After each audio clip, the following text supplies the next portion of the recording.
പൗലോസ് കൊറിന്തോസുകാർക്ക് എഴുതിയ ലേഖനങ്ങൾ അധ്യായം 12. പരിശുദ്ധാത്മാവിൻ്റെ ദാനങ്ങൾ. സഹോദരരെ, നിങ്ങൾ ആത്മീയ ദാനങ്ങളെക്കുറിച്ച് അറിവുള്ളവരായിരിക്കണമെന്ന് ഞാൻ ആഗ്രഹിക്കുന്നു.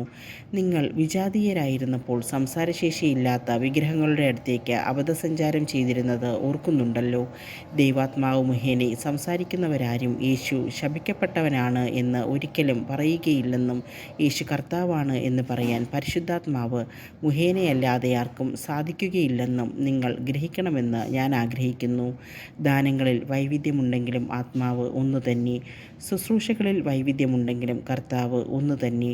പ്രവൃത്തികളിൽ വൈവിധ്യമുണ്ടെങ്കിലും എല്ലാവർക്കും എല്ലാറ്റിലും പ്രചോദനം നൽകുന്ന ദൈവം ഒന്നു തന്നെ.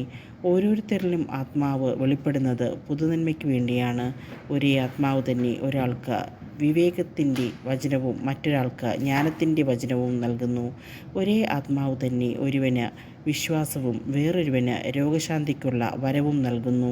ഒരുവന് അത്ഭുതങ്ങൾ പ്രവർത്തിക്കാൻ ശക്തിയും മറ്റൊരുവന് പ്രവചിക്കാൻ വരവും വേറൊരുവന് ആത്മാക്കളെ വിവേചിച്ചറിയാൻ കഴിവും വേറൊരുവന് ഭാഷാവരവും വേറൊരുവന് വ്യാഖ്യാനത്തിനുള്ള വരവും അതേ ആത്മാവ് തന്നെ നൽകുന്നു.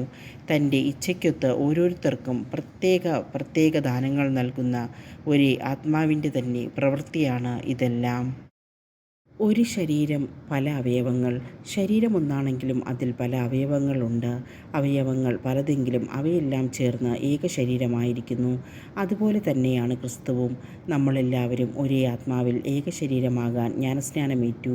യഹൂദരെന്നോ ഗ്രീക്കുകാരെന്നോ അടിമകളെന്നോ സ്വതന്ത്രരെന്നോ ഭേദം കൂടാതെ ഒരേ ആത്മാവിനെ പാനം ചെയ്യാൻ എല്ലാവർക്കും സാധിച്ചു.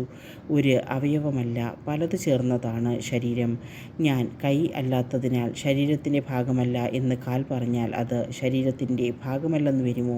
അതുപോലെ തന്നെ ഞാൻ കണ്ണല്ലാത്തതിനാൽ ശരീരത്തിൻ്റെ ഭാഗമല്ല എന്ന് ചെവി പറഞ്ഞാൽ അത് ശരീരത്തിൻ്റെ ഭാഗമല്ലെന്ന് വരുമോ?